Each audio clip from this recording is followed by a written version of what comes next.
The 7th and final season of Star Wars The Clone Wars is fast approaching, and I dare say we're all pretty excited about it.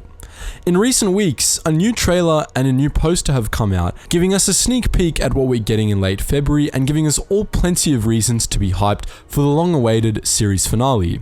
Though, as some of you might have noticed, the trailer looked a little different from what we remember. The animation appears to have changed a bit, especially in regards to Anakin and Obi-Wan. So, what gives? We'll be exploring the answer to this and more today, as we look at the evolution of animation in Star Wars The Clone Wars.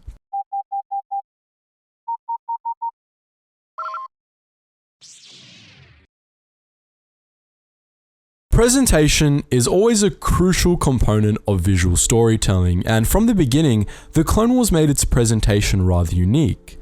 It was an animated show, and it made stylistic choices that, though we've all gotten used to them by now, were considered weird and off-putting by many people at the time of the show's release. People warmed to the style fairly quickly, of course, and The Clone Wars definitely made the style its own. While the general animation style of the show remained constant, that doesn't mean the animation didn't evolve. It most certainly did.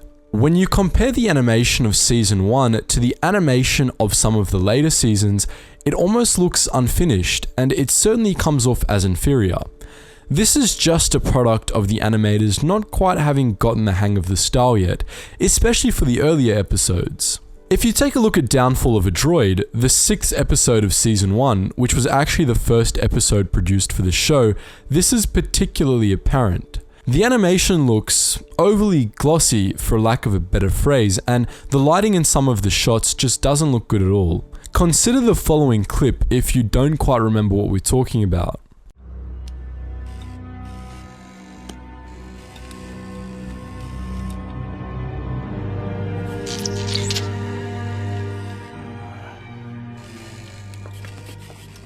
What happened?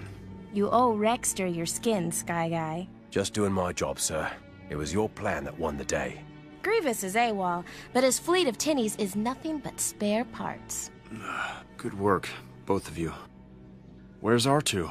I'm sorry, Master. He's gone. Now, the rest of Season 1 isn't that bad. Indeed, that scene in particular does appear to be a bit of an outlier, but the animation is still a bit rough around the edges, and while it improves as the season gets on, it takes until the start of Season 2 for the animation to get to the quality level that we're used to. For a good example of what we're talking about, compare the following battle sequences.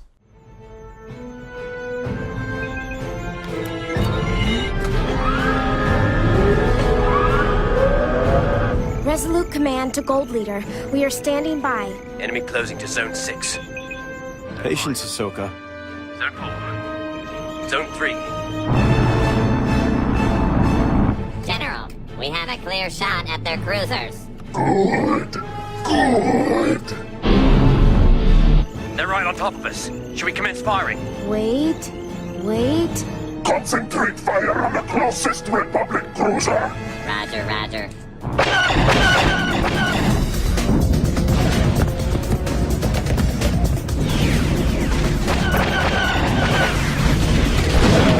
We're outgunned. We're not gonna last a Minoc minute out here. Hang on, Ahsoka. We've got them right where we want them. Watch your stabilizer, Gold 6!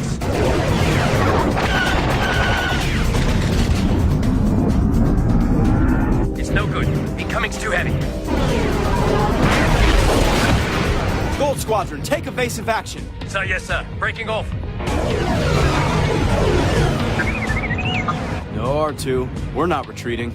Good thing you gave us that extra power.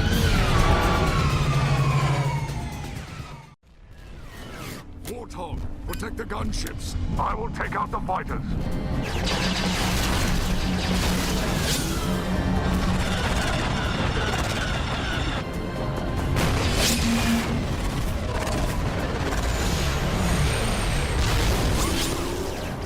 They made it through the first wave. Concentrate all fire on the cruiser on the left.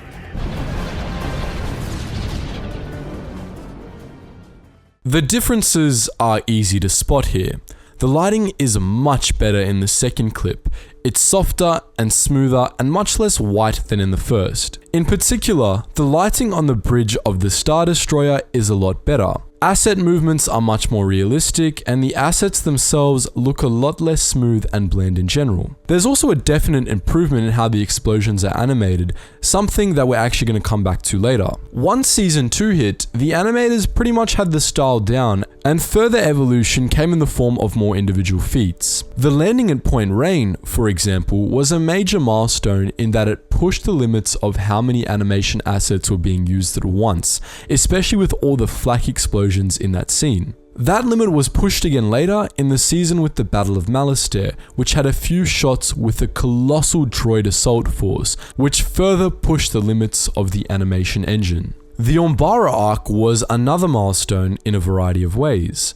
For one thing, the lighting was much trickier for this arc than it had been in previous arcs, and the animators really nailed it, doing a much better job than they had with Downfall of a Droid. They also experimented with a number of new techniques in that arc, including, but not limited to, the Fog of War, mass charges that didn't involve traditional battle lines, those electromagnetic plasma blasts that the Umbaran war machines fired, and, fun fact, tears. Further developments in later seasons included the show's largest explosion and a shot from the first-person perspective of a clone, both of which are part of the following clip.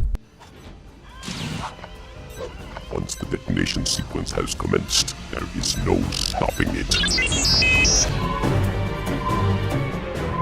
The cruiser has not slowed its pace. Have you been able to contact their captain? Z9 says he cannot make contact with anyone. Where's R2 when I need him?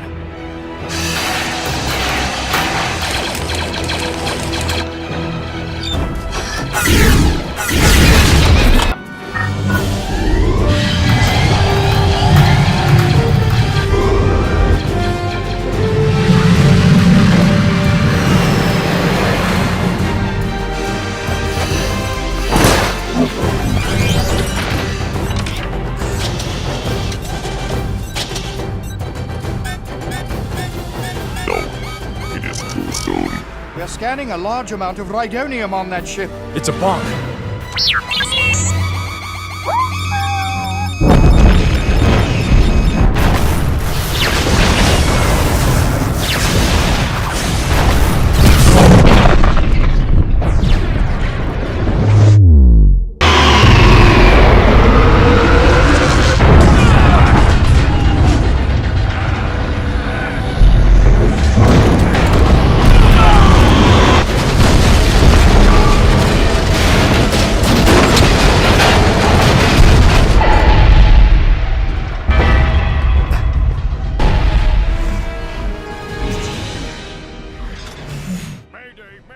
Now, how does this tie into Season 7? Well, in a nutshell, the changes to the animation are mostly just a continuation of this. The style's the same, and this can be seen pretty clearly in the clones and the vehicles that have been shown in the trailers.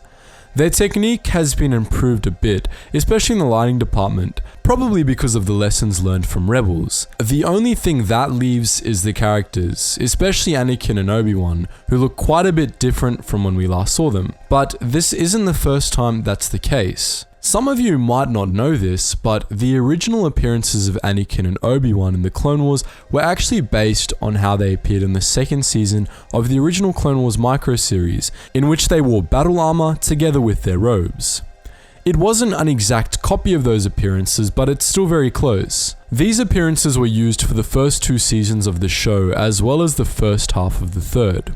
Midway through the third season, however, Anakin and Obi-Wan, as well as Ahsoka, underwent costume changes. By this point, the Clone Wars was branching off significantly from the original Clone Wars series, so the appearances of Anakin and Obi-Wan were changed to be a bit closer to how the characters looked in Revenge of the Sith.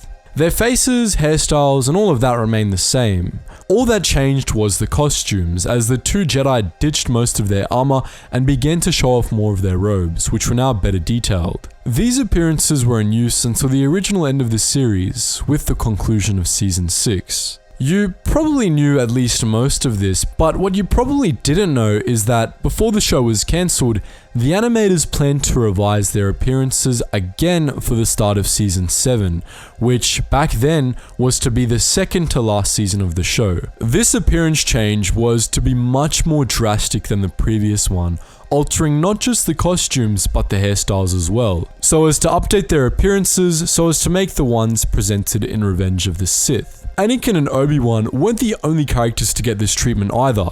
General Grievous himself actually had a redesign too, which finally gave him 6 fingers instead of 4 and much better proportions. These are the character designs we'll be seeing in Season 7, or at least as far as Anakin and Obi-Wan are concerned, as Grievous might not appear. Those new designs we've been seeing in the trailers aren't actually something Disney changed. They are indeed the original Season 7 redesigns, and if you want proof of this, check out the unfinished story reels for a Season 7 Utapau arc that are up in full on StarWars.com. Of course, we recommend that you check them out even if you believe us, because they're excellent episodes that are nearly finished. So that's why the animation that we've seen for Season 7 so far looks pretty different to how we remember it. But as per usual guys, I want to know what you think. On a scale of a surprise to be sure to this is where the fun begins, how hyped are you for Season 7? Make sure you post your thoughts in the comments section below. And just before you go guys, you know the drill, make sure you check out all the links in the description below. Our Geetsly's gaming network on Gary's Mod and Roblox is growing every day. We're making this thing bigger than ever. Our main Discord is at 5,000 members right now, so make sure you join to meet other like-minded Star Wars fans. And if you want to support the channel more than you already are by watching this video, make sure you check out my Patreon, and if you do decide to donate, you get access to a special behind the scenes Discord where you can see all the inner workings of our team. Anyways guys, as always, thank you so much for watching, and I hope to see you in the next video.